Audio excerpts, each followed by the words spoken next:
last presenter, but certainly not our least presenter, Peter Casper, founder and CEO, Terpli. That's Terply.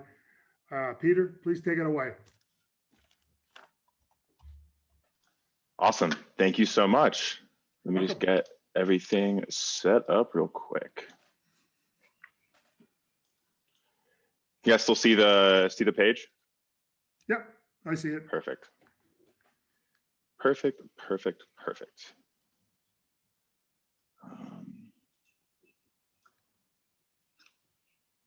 Shoot. So, hello everybody. My name is Peter Casper, and I am in the problem-solving business. We're in an industry here where there are lots of problems that the average business doesn't face, but as an industry where every single statistic is telling us that the stats are booming. There's lots of money being made. There's also lots that's being lost. The federal government isn't in place. There's no right to use banks. You can't cross state lines. All things other businesses have, things that require us to be especially effective and efficient for bringing in new information and driving profit for businesses. Today, I'm happy to debut Terpli, my solution to some of these inefficiencies. Primarily, the fact that we understand little about how cannabis actually affects us. There's way more attention on the medicinal properties. Terpli is focusing here on the recreational properties.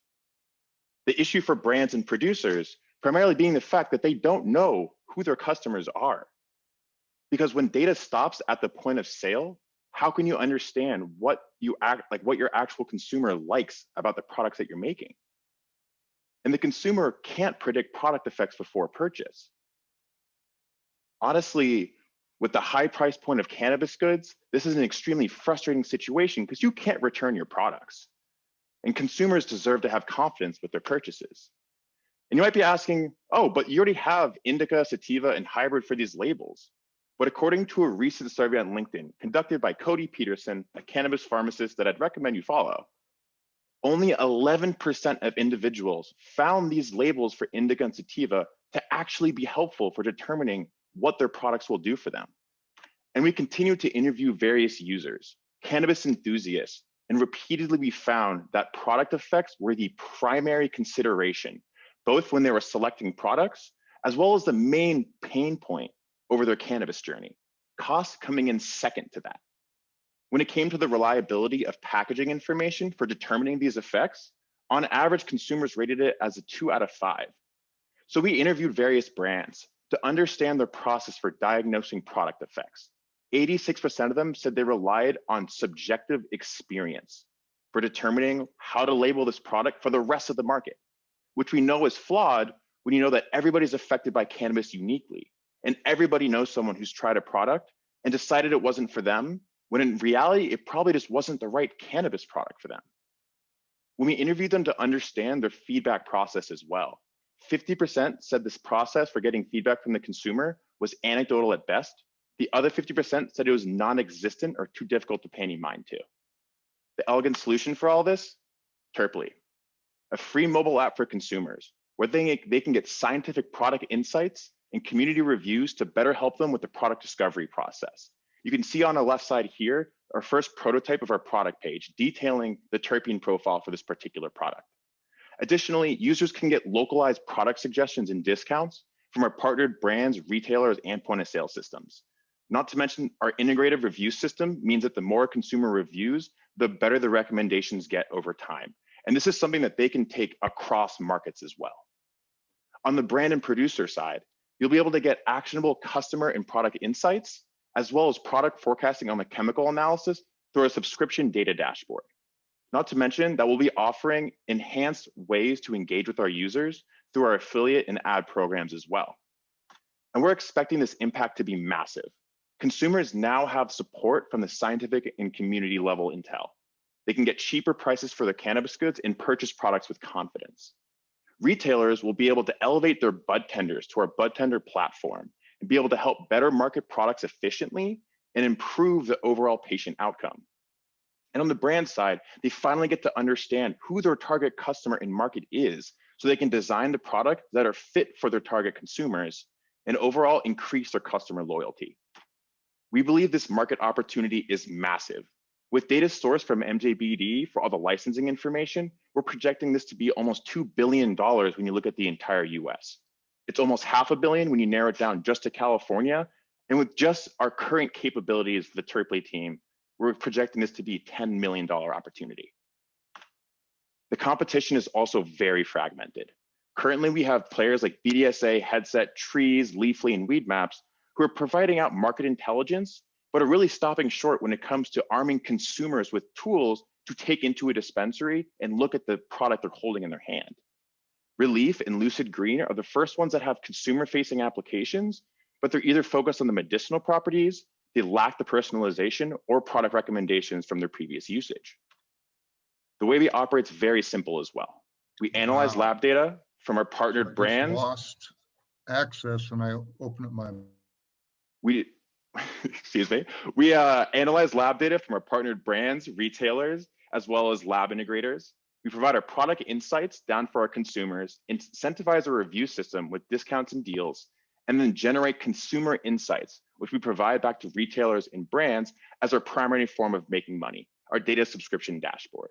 They can now understand their customers and markets, evaluate different product trends, and access their very own lab testing data. Additionally, we'll have different streams where they can push product suggestions through a recommendation engine, as well as sponsor affiliate products and brands through our affiliate program. Financially, we're projecting to reach profitability between years 2 and 3, and have additionally laid out our CAC and LTV metrics down there below for you guys to review. The team that's bringing this together is myself, Peter Casper, who has a background in applied mathematics and finance, finishing up my MBA from USC Marshall, and someone who has completely dedicated his career to the cannabis space. From founding and leading the Marshall Cannabis Industry Club, USC Marshall's first graduate level business of cannabis organization, to working at Trava Capital, a cannabis SPAC headed by James Parker, the former CFO of MedMen who took them public, who's now an advisor and one of our lead investors. We've also onboarded key hires here as well, from a branding and marketing perspective, as well as our front end and back end for product development, on top of a robust senior advisory team covering executives across the industry from Flower Hire, MedMen, and Acreage Holdings as well. Moving forward, we're seeking a $500,000 raise at an $8 million valuation, particularly from pre-seed and angel investors, and seeking out our brand and retail partnerships as well. This industry is rife with problems, but it doesn't have to be. Terpli is here to drive more efficiency into the marketplace. Thank you so much. Happy to take any questions. Okay, anyone, questions?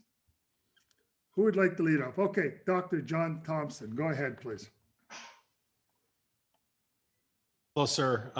Great presentation. I love software. I think it's awesome. It's the future. Can you go over again with me what your revenue model is? How are you who's gonna pay for this service? Absolutely. So primarily it's gonna be our brand and retail partners who will be subscribing to our dashboard, as well as utilizing our affiliate and ad programs as well.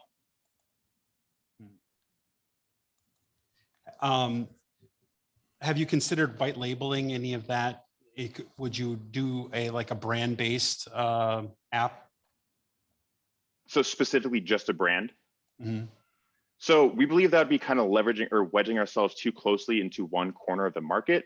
This has the potential to reach every single market that has a legal cannabis market. You can still aggregate the data though. You could still aggregate the data. I guess I'm just curious what your thoughts are on that. A big issue for the consumer base that we've developed so far is access to other branded products. It can be too hard for a consumer, especially with how fragmented the market is and how many brands are on shelves, to only go to one particular product. Judges? Anybody have any questions? If not, I could take one from the audience. This is a comment. This is a complicated and crowded space. How does your data collection relate / compete with other data groups like headset.io? 2 billion isn't a lot of TAM. I don't know what that stands for, with several competitors. I guess total access market. So, Yes. So primarily BDSA, headset, trees, all of those go to the point of sale. They stop at the retail level. So you can understand basket sizes, different consumer preferences for what they're purchasing, but we have no idea how people are actually engaging and interacting with these products, what they're actually recommending, how they're feeling as a matter of fact afterwards. Brands need to design products for their consumers, not for their bottom line. Designing it for the consumers first helps the bottom line, but you can't use operational efficiency to drive your impact for consumers. you know, I wish that I was an investor judge because my background is software and I'd love to ask you questions, but not this time. So Maybe offline. judges, yeah, offline. Judges, anybody have any questions? Okay, well, I think we can then wrap that up for now, Peter. I like your presentation, and just talking to you, I could feel my IQ going up. I'm used to working with people a lot smarter than myself, and having spent many years in software, all I can say is that this is interesting. So we're going to wrap it up now. Thank you, Peter.